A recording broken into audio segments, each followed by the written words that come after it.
નમસ્કાર મિત્રો, ફરી એકવાર તમારું સ્વાગત છે અમારી આ યુટ્યુબ ચેનલમાં. તો મિત્રો, આજે આપણા વિડીયોમાં ગુજરાત માધ્યમિક અને ઉચ્ચતર માધ્યમિક શિક્ષણ બોર્ડ ગાંધીનગર દ્વારા જે ગણિત વિષયનું જે પેપર લેવાનું છે તેનું આપણે સંપૂર્ણ સોલ્યુશન આ વિડીયોમાં જોવાના છીએ. ધોરણ 9 રહેશે, વિષય રહેશે ગણિત, તારીખ છે 29/7/2024 અને પ્રશ્ન બેંક રહેશે 1, એટલે કે પ્રશ્ન બેંક કયું છે? પ્રશ્ન બેંક 1 જુલાઈ 2024. તો સાહિત્ય તમારે પૂરું સોલ્યુશન જોવાનું રહેશે અને અંત સુધી પેપર જોશો. તમારે સાહિત્ય જોઈ લેવાના રહેશે બધા ક્વેશ્ચનો. તો સમાવિષ્ટ પ્રકરણમાં છે સંખ્યા પદ્ધતિને બહુપદીઓ. તો આપણે હવે જોઈ લઈએ. તો એમાં છે સેક્શન એ આપેલું છે. નીચે આપેલ ક ખ ગ માંથી કોઈ પણ 2 પ્રશ્નો પસંદ કરી દરેકનો 1 ગુણ રહેશે, 2 ગુણના પ્રશ્ન રહેશે. નીચેના વિધાનો ખરા છે ખોટા જણાવો રહેશે. કોઈ પણ 2 પ્રશ્ન જોવાના રહેશે. પહેલું છે વર્ગમૂળમાં 225 અસમય સંખ્યા છે. તો આ વિધાન બિલકુલ ખોટું છે, કેમ કે વર્ગમૂળમાં 225નું વર્ગમૂળ નીકળે છે કેટલું થશે? 15 છે. જે સંખ્યાનું વર્ગમૂળ નીકળતું હોય છે તે કેવી સંખ્યાઓ હોય છે? તે સમય સંખ્યાઓ હોય છે. કેવી સંખ્યાઓ? તો તે સમય સંખ્યાઓ હોય છે. એ તો તમને ખબર જ હશે. જો વર્ગમૂળમાં 8 હોય તો અહીંયા વર્ગમૂળ ન નીકળે તો આ સમય સંખ્યા થઈ જાય. 15 હોય વર્ગમૂળમાં તો અસમય સંખ્યા થઈ જાય. પછી છે આગળનો ક્વેશ્ચન, સમય સંખ્યાની દશાંશ અભિવ્યક્તિ હંમેશા શાંત હોય છે. તો એનો જવાબ તમારે જાતે દેવાનો રહેશે કે આનો જવાબ શું આવશે, સાચું આવશે કે ખોટું, તમારે જાતે દેવાનો રહેશે. π-3 એ અસમય સંખ્યા છે. તો એનો જવાબ તમારે દેવાનો રહેશે. દરેક પ્રાકૃતિક સંખ્યા એ પૂર્ણ સંખ્યા છે. તો હું ઠીક કરું છું, એટલે કે સાચું છે એવું માનતા નહીં, પણ તમારે જવાબ દેવાનો રહેશે. દરેક પ્રાકૃતિક સંખ્યા એ પૂર્ણ સંખ્યા છે. તો એ સાચું છે મિત્રો. આ વિધાન બિલકુલ સાચું છે. કેવું છે? આ વિધાન સાચું છે. કેવી રીતે? તો પ્રાકૃતિક સંખ્યામાં શું આવે? આવી રીતે હોય પ્રાકૃતિક સંખ્યા. પ્રાકૃતિક સંખ્યામાં આવશે સમાવેશ થશે 1, 2, 3, 4 અને આમ અનંત સુધી. જ્યારે પૂર્ણ સંખ્યા છે, જ્યારે પૂર્ણ સંખ્યા, તો પૂર્ણ સંખ્યામાં કેનો સમાવેશ થાય? તો પૂર્ણ સંખ્યામાં સમાવેશ થાય 0 થી 0, 1, 2, 3 ને 4. તો આવી રીતે તમારે આન્સર તે કરવાનું છે. દરેક પ્રાકૃતિક સંખ્યા એ તો આ બધી પ્રાકૃતિક પૂર્ણ તો છે જ તે. તો વિધાન બિલકુલ સાચું આવશે.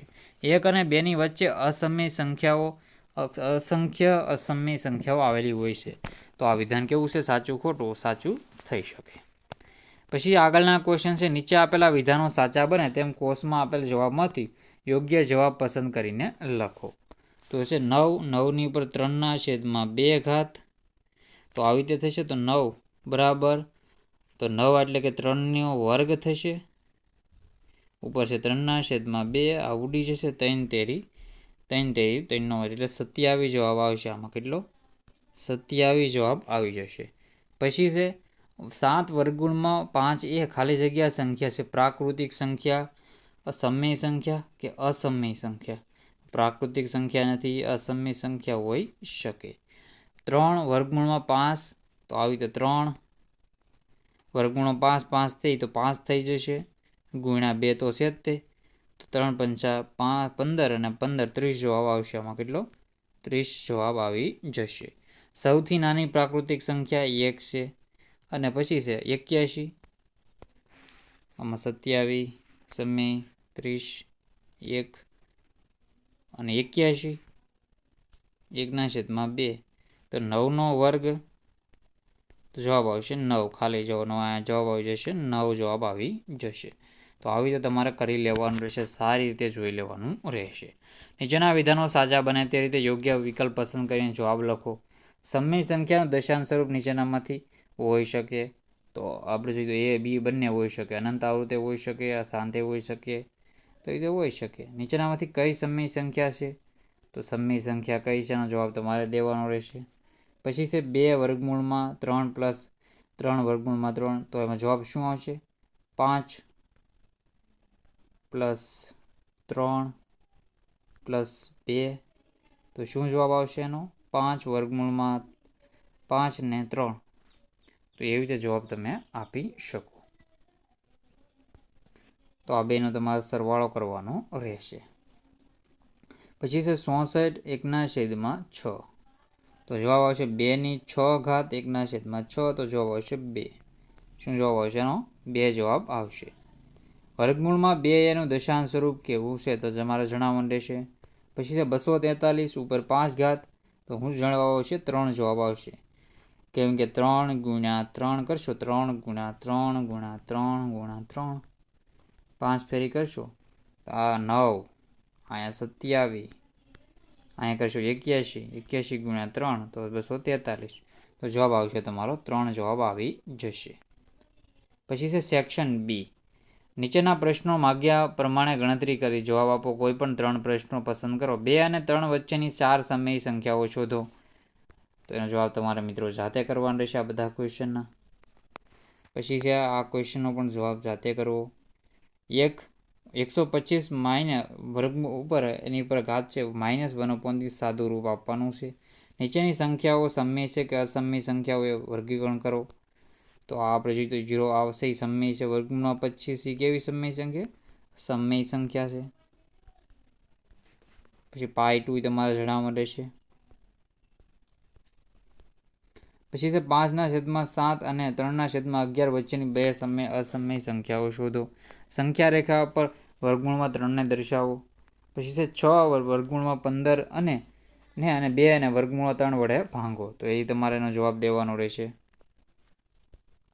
સેક્શન સી છે. નીચેના પ્રશ્નોના માગ્યા પ્રમાણે ગણતરી કરી જવાબ આપો. તો આ બધા ક્વેશ્ચન જોઈ લો. સાહિત્ય તમારે પોઝ કરીને આ ક્વેશ્ચનો જોઈ લેવાનું રહેશે અને સોલ્યુશન જાતે કરી લેવાનું રહેશે. જો તમે સોલ્યુશન જાતે કરશો તો તમારી પ્રેક્ટિસ પણ સારી એવી થશે. હું જવાબ આપી દઈ તો તમારે પ્રેક્ટિસ નહીં થાય સારી એવી, તો બધી મહેનત વ્યર્થ થશે. નીચેના પ્રશ્નોના માગ્યા પ્રમાણે ગણતરી કરી જવાબ આપો. કોઈ પણ એક પ્રશ્ન પસંદ કરો. તો જો 3 પ્લસ વર્ગમૂળમાં 2/3 - વર્ગમૂળમાં 2 બરાબર a પ્લસ બી વર્ગમૂળમાં 2 હોય તો a અને બીની કિંમતો શોધો. સંખ્યા રેખા પર વર્ગમૂળમાં 13ને દર્શાવો અને સાદું રૂપ આપો. 3 પ્લસ વર્ગમૂળમાં 7, 3 માઇનસ વર્ગમૂળમાં 7, વર્ગમૂળમાં 2 પ્લસ વર્ગમૂળમાં 5નો વર્ગ. તો એના આન્સર સાહિત્ય તમારે કરવાના રહેશે.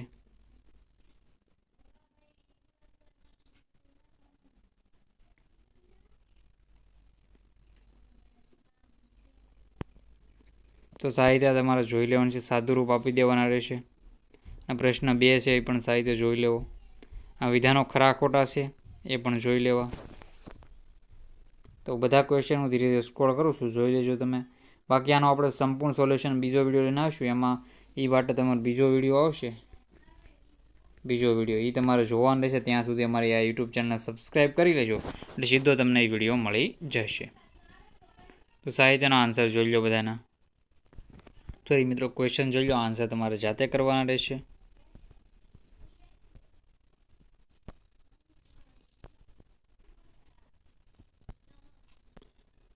તો સાહિત્ય તમારે જોઈ લેવાનું રહેશે. એટલું પેપર છે, અવયવ પાડવાના છે. સાહિત્યનો આન્સર જોઈ લેજો. તો મિત્રો વિડીયોનો એન્ડ કરીએ છીએ. જય હિન્દ, જય ભારત.